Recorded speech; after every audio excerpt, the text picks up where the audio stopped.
Our story today is called Oxford. Chapter 1. Oxford. Oxford is 90 kilometers from London, about an hour by car, bus, or train, and only 64 kilometers from Heathrow Airport. The River Thames runs through Oxford, and the River Cherwell joins it there. The Thames then runs southeast towards London. The land is low, but there are hills to the west. Much of the city is old and very beautiful. More than 110,000 people have homes in Oxford. But in some months of the year, there are a lot more people in the city. Thousands of students come from other towns for parts of the year. The city is an important center for work, shopping, and nightlife. But people from all over the world and from different parts of Britain come to Oxford to see the fine buildings, the museums, and the parks and gardens. Oxford is a very interesting city, and many visitors fall in love with it. Chapter 2. Early days. Oxford is not as old as some other English cities. London, York, and Cambridge were already towns in Roman times. But by the 10th century, Oxford was an important town. At that time, Oxford was a market town on the river with main roads running through it. There were walls around the town, and about 5,000 people lived inside them. The town got bigger in the 12th century, when a lot of new houses were built. It was a rich business center, selling cloth and wool. By the year 1200, there were new walls, 3 stone bridges across the river, a castle, 16 churches, and a palace. There were also the beginnings of a university. Before that time, religious people went to the University of Paris to study. Now they want to come to Oxford. 3 colleges were built in the 13th century.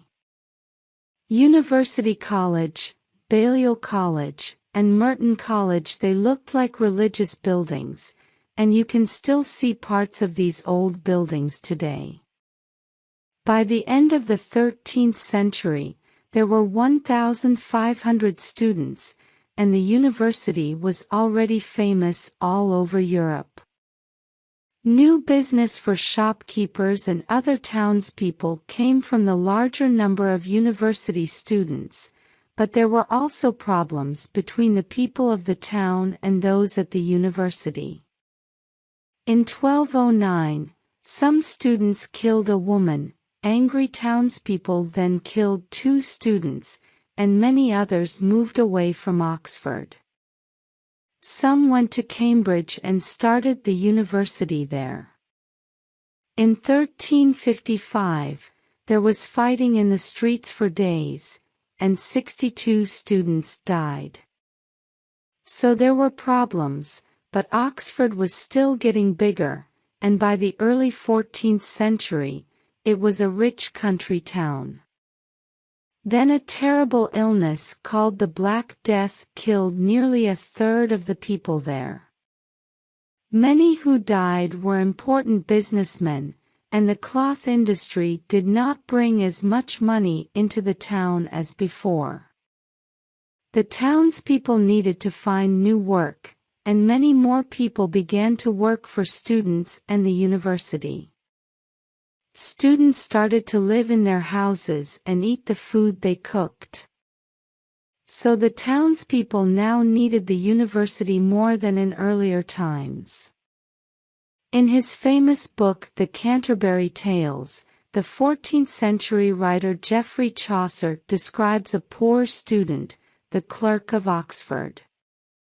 The clerk is one of the first of many examples of Oxford students' English writing.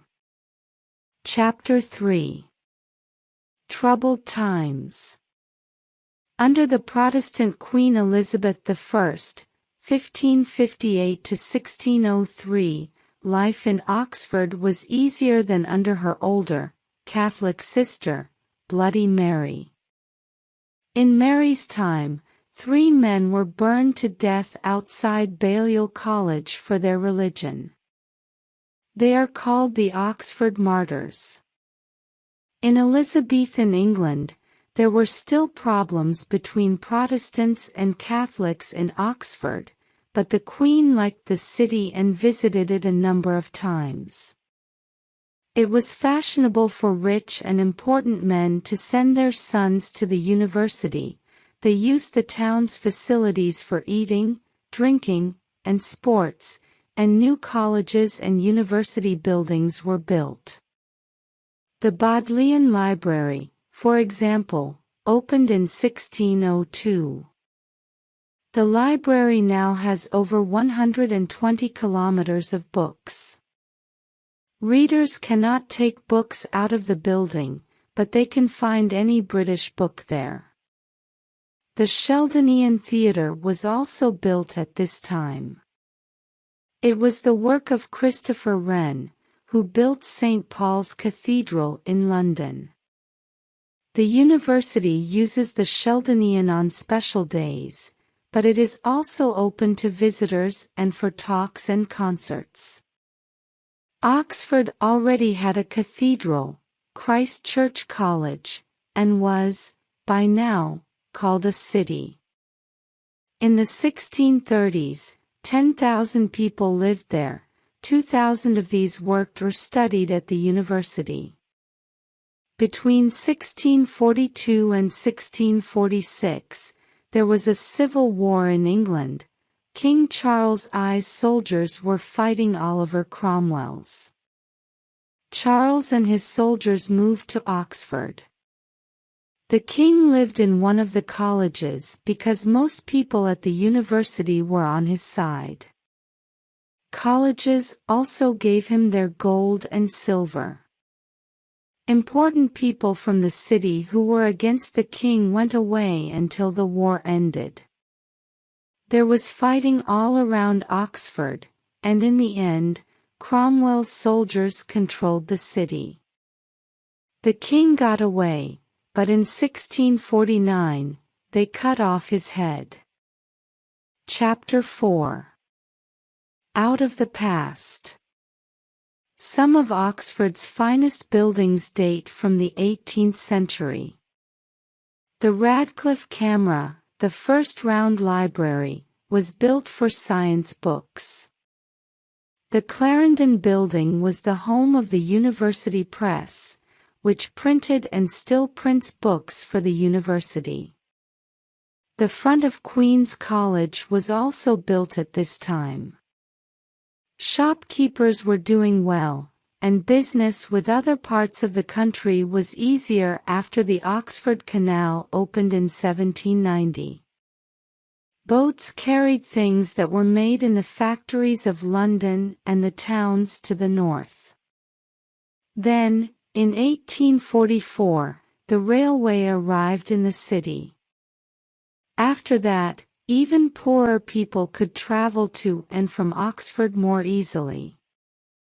In the late 18th and 19th centuries, the city was cleaner, the roads were wider, and there was better street lighting.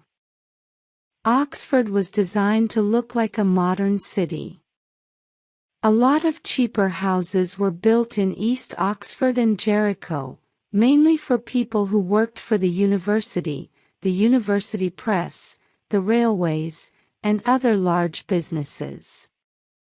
More expensive houses in North Oxford were for richer people, heads of colleges and rich businessmen. Before this time, heads of colleges did not marry, they lived in their colleges. But in the 19th century, more and more university teachers began to live outside their colleges. By now, the university was also more modern, religion was less important than before, and it was teaching more science.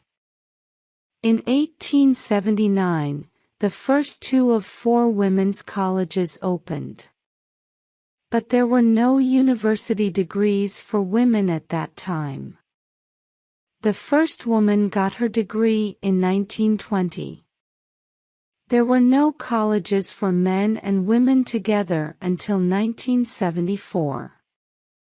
All Oxford University students belong to a college. Many of them live there and have classes there.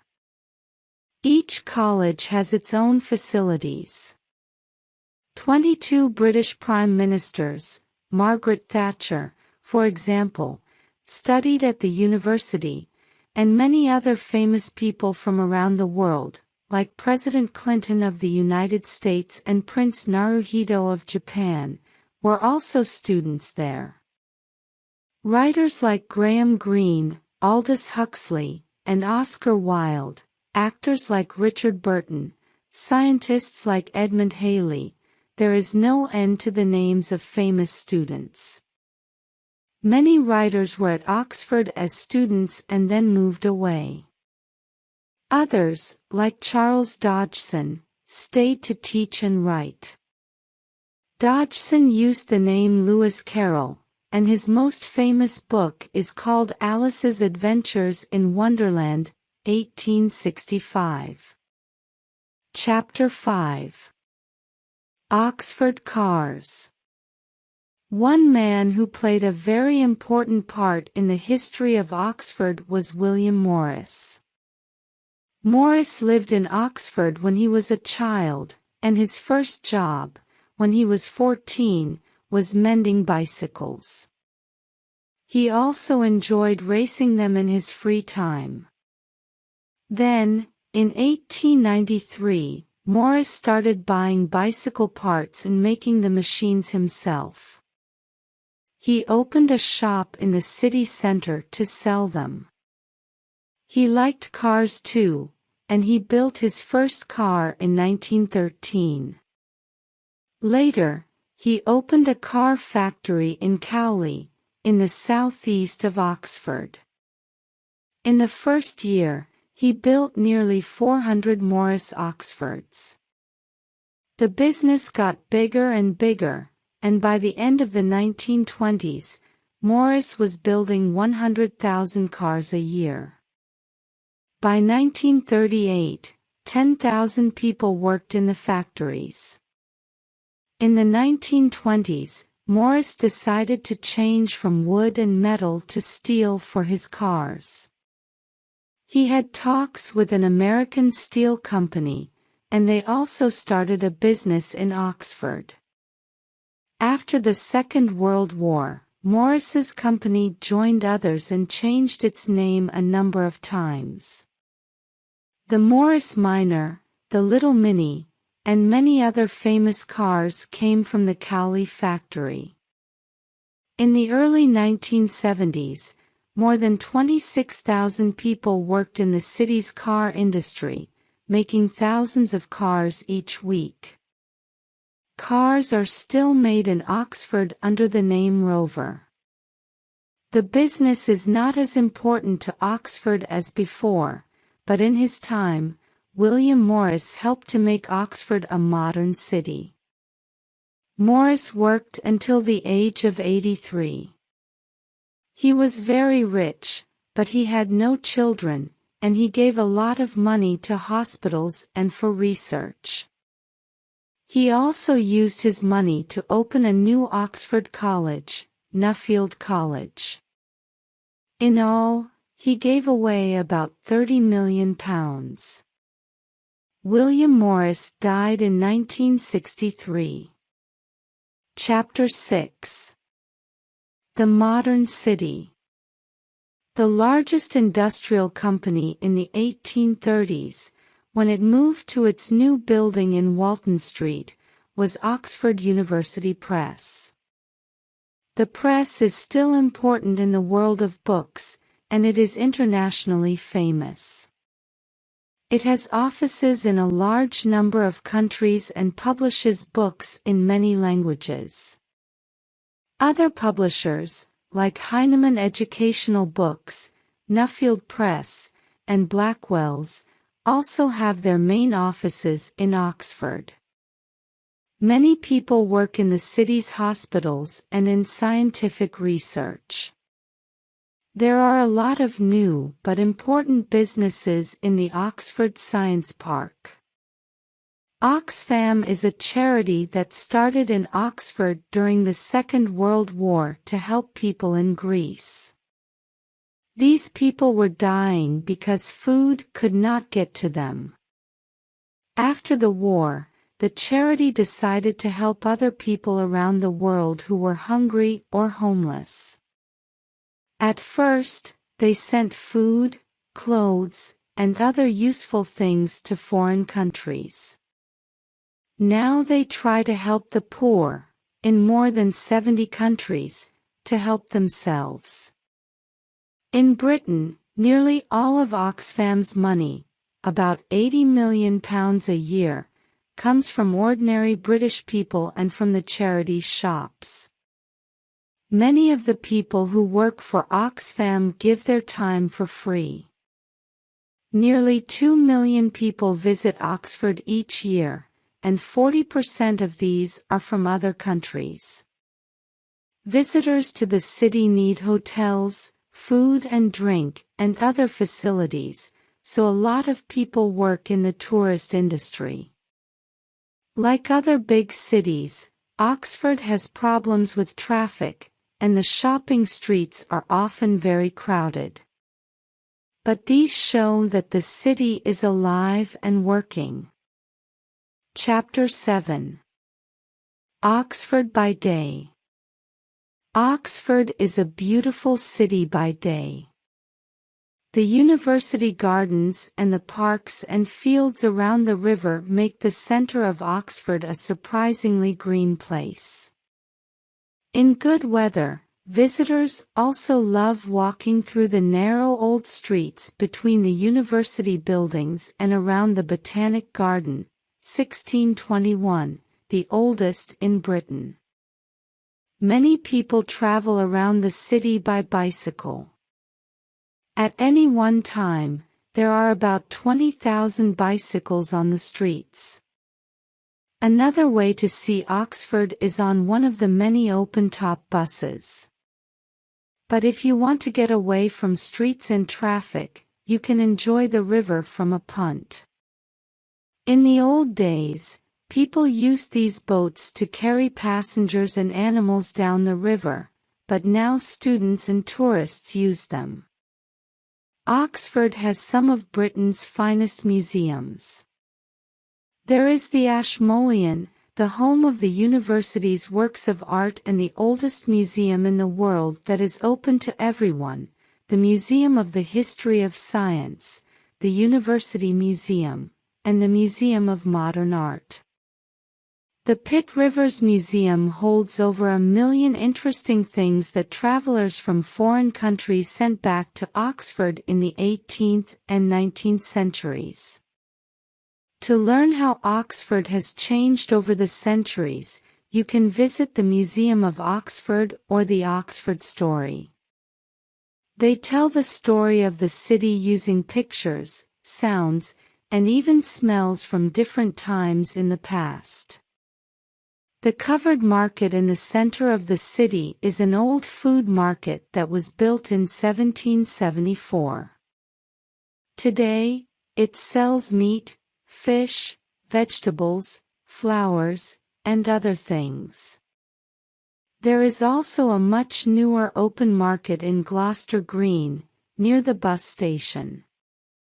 The old and the new are side by side in Oxford. You can visit modern shopping centers or the smaller shops in the old streets. And if you are looking for books, Oxford is the place to go. Blackwell's is the largest bookseller. The family's first shop opened in 1879, and they now have 9 bookshops in the city. The Norrington Room, in the main shop, holds more books than any other single room in a bookshop in the world. Then there are sports. You can play them, or you can watch. The city's football clubs are Oxford United and Oxford City, and a lot of people go to their home matches. Chapter 8. Special Days. Very early on May 1st, hundreds of people wait in the street outside Magdalen College, and at 6 o'clock there is singing from the top of the building. The rest of the morning is a street party. People dance, talk, drink, and enjoy themselves. A few students make the dangerous jump from Magdalen Bridge into the river below. St. Giles' Fair is in early September. It started centuries ago. People came into the city to buy and sell, eat and drink, and play sports. 100 years ago, it was even fashionable to show strange animals and people at the fair. The boat race takes place on the Thames in London every year. It is a race between the universities of Oxford, in dark blue, and Cambridge, in light blue. People watch from the bridges or the sides of the river, and many more watch it on television. Eights Week is a week of boat races on the River Cherwell in Oxford. This time, the races are between the different colleges. The river is narrow, so boats race one behind the other and try to touch the boat in front. Chapter 9. Oxford by Night. People were already making beer in Oxford 700 years ago, and by the late 14th century, there were 32 brewers making beer. In more modern times, one of the most important brewers is Morel's. Morel's started making beer in 1792. Today the company is still in the same building, and the same family controls it. You can enjoy Oxford's beers in the very large number of pubs in and around the city. Some pubs are on the busy central streets and squares, others are beside the river or in the quiet country.